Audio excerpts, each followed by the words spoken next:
حضرت علی تاریخ اسلام کی ایک انتہائی اہم اور محترم شخص ہیں۔ وہ رسول صلی اللہ علیہ وسلم کے چچا زاد بھائی اور داماد تھے۔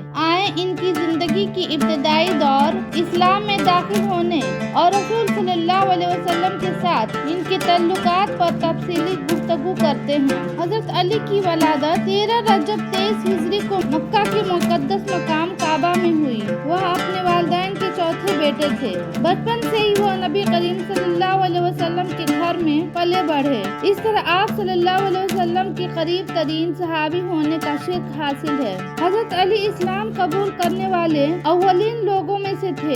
وہ پہلے نوجوان تھے جنہوں نے پیغمبر اسلام کی دعوت قبول کی۔ اسلام قبول کرنے کے بعد حضرت علی نے اسلام کے دفاع میں فعال کردار ادا کیا۔ انہوں نے مکہ میں مسلمانوں کے خلافت ہونے والے مظالم کا سامنا کیا اور تحفظ ناموز رسالت کے لیے اہم کردار ادا کیا۔ حضرت علی رضی اللہ تعالیٰ عنہ رسول صلی اللہ علیہ وسلم کے قریب ساتھی میں سے تھے۔ وہ رسول اللہ صلی اللہ علیہ وسلم کی تمام مہمات میں شامل ہوئے اور آپ کی اطاعت کی۔ نبی کریم صلی اللہ علیہ وسلم نے اپنی بیٹی حضرت فاطمہ کا نکاح حضرت علی سے کیا۔ یہ شادی اسلامی تاریخ کا ایک اہم واقعہ ہے۔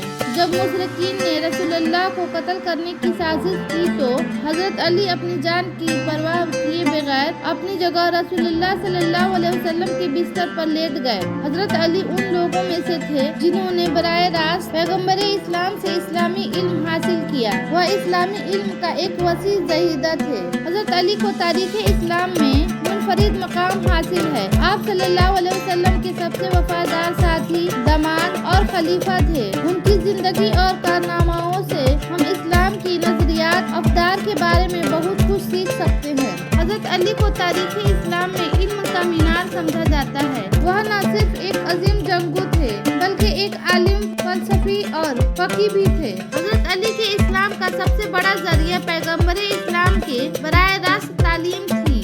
وہ نبی صلی اللہ علیہ وسلم کے قریب ساتھی میں سے تھے اور اپنی زندگی کے ہر لمحے کو قریب سے دیکھتے تھے۔ مزید برآں حضرت علی نے قرآن کا گہرا مطالعہ کیا اور اس کی آیت کے مفہوم کو سمجھنے کے لیے بہت محنت کی۔ حضرت علی نے فرمایا، علم دین ہے اور دین علم ہے۔ اس حدیث سے واضح ہوتا ہے کہ علم کو دین کا لازمی حصہ سمجھتے تھے۔ انہوں نے یہ بھی کہا کہ علم حاصل کرو چاہے تمہیں چین ہی کیوں نہ جانا پڑے۔ اس سے معلوم ہوتا ہے کہ حضرت علی نے حصول علم کو کتنی اہمیت دی تھی۔ اس کے علم کا سب سے بڑا ثبوت اس کے فیصلے تھے۔ حضرت علی نے بہت سے مشکل حالات میں درست فیصلے کیے اور اسلامی ریاست کو درست سمت میں لے گئے۔ اس کے فیصلے ہمیشہ درست اور دانشمندانہ ہوتے تھے۔ حضرت علی کا علم آج کے دور میں بھی متعلقہ ہے۔ ان کا دیا ہوا علم آج بھی انسانیت کے لیے رہنمائی کا کام کرتا ہے۔ اس نے ہمیں سکھایا کہ ہمیشہ علم حاصل کرنے کی کوشش کرنی چاہیے اور اپنے علم کو دوسروں کی بہتری کے لیے استعمال کرنا چاہیے۔